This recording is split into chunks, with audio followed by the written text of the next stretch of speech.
Detective Comics 958, James Tynion the fourth, writing Alvaro Martinez on art, and this was the start of the Azrael plot. Well, with some left over, it's starting to feel more like an ongoing story in the overall sense, where Bruce is off he's following up on what happened at the end of the last arc. He's going, oh, we need to deal with magic. I'm going to go see someone about magic. And obviously, we'd heard about Zatanna popping in, so we kind of knew that's where he was going. I sort of smelled when I realised what he was doing.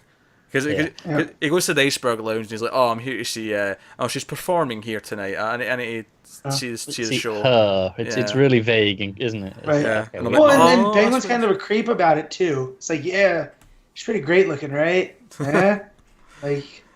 And Bruce is just kind of... I like that whole idea that Bruce shows up to the Iceberg Islands as Bruce Wayne to get in the secret gambling section. And there's killer moths there. I love the killer moths there, just being shit. Yeah, exactly. He has no other purpose but to get crapped on by everybody. Because even in that gambling, it wasn't cards, was it? It was... I felt like they were playing something else. But yeah, everyone's just crapping on him there too. Like the not Suge Knight character, yeah, you know, is crapping on him. And who else is there? No, they were playing poker, Matt. Oh, were they playing poker? Okay. Yeah. I read this very early on Wednesday morning, so excuses. Honestly, so what I liked about this is that we had some downtime with the team. Like, while Bruce is off, obviously the plot gets going because we introduced this idea. This other character shows up that leads into the idea that the Order of St. Dumas have turned on this new armor. What was the name? Ascalon is the name of this new armor, and it's killed all of the Order. Like, they're all dead. So it's setting up how serious a threat this thing is. This guy in this suit. It's the perfect it's the perfect night because it doesn't have compassion. Yeah.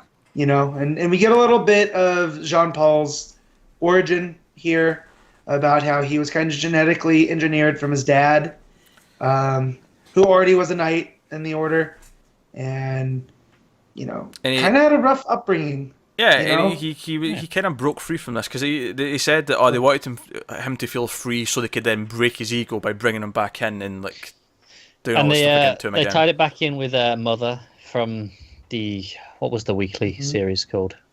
Eternal. Eternal. The Batman and Robin Eternal. Because that was all. Okay. That was I don't think if you guys read that, did you?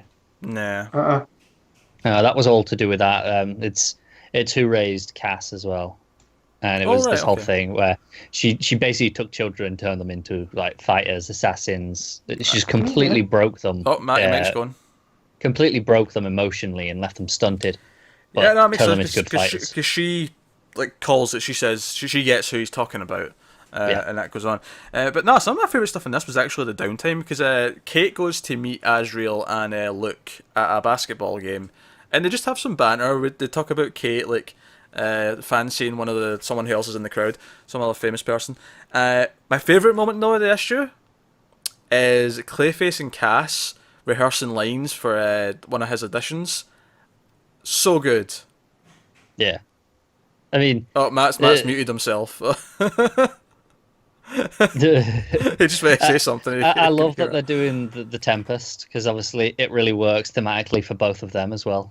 Yeah, I like that obviously she doesn't speak a lot, that's part of her character, but because she's saying lines, she's actually saying like these big, this big monologue. She's just almost memorized it. She doesn't really necessarily get it or... But is my mic working again? Yeah, you're back. You good? Yeah. Okay.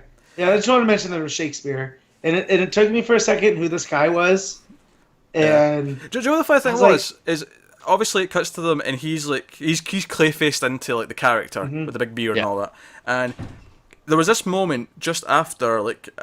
I sort of like, wait, who's this dude? And then when they started speaking all Shakespeare speak, I was like, oh, I get it, it's Clayface, they're doing lines. And as soon as that, I sort of stopped paying attention as much to what they were saying, and I was just enjoying, namely the facial expressions more than anything else. But the way Clayface holds her up like in happiness after, and she's all happy that she did a good job for him. I don't know, it was sweet.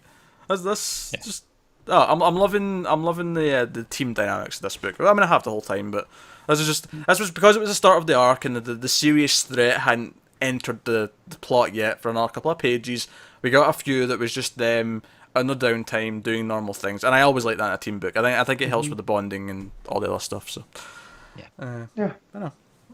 So so it sets up we set up the plot of the Ascalon and all that stuff, and that's obviously that bleeds into the other plot because he's coming to Gotham looking for Azrael. He comes into the Iceberg Lounge, which is how it sort of interferes with the Bruce side of things. He comes smashing through the wall, and oh shit, this is a big bad guy, and that's when we get our final big cliffhanger where Zatanna enters the scene to help out. And I loved it. To be continued as written backwards.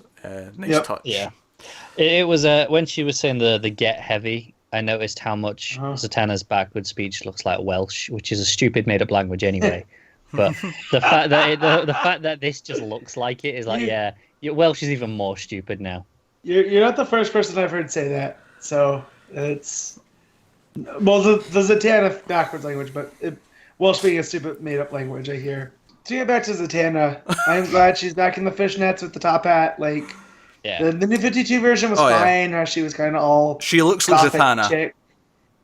Yeah, but here she's proper again, and I appreciate that. My favourite bit of art of the book actually is probably when Azrael's finding out about Ascalon, and we get that page where he's like Ascalon standing in around all the dead bodies, and it's like the sort of harsh light that's hitting them from the big sort of cathedral windows. I think that looks quite cool.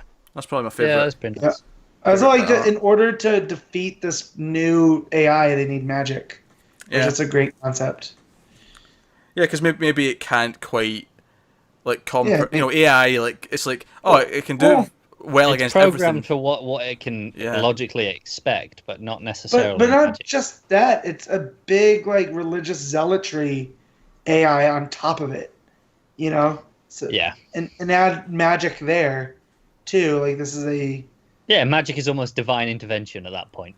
Exactly. Yeah. So it's an interesting mix. It's a technology meeting magic, and that's usually fun. Yep. But I thought it was a fun start to the arc.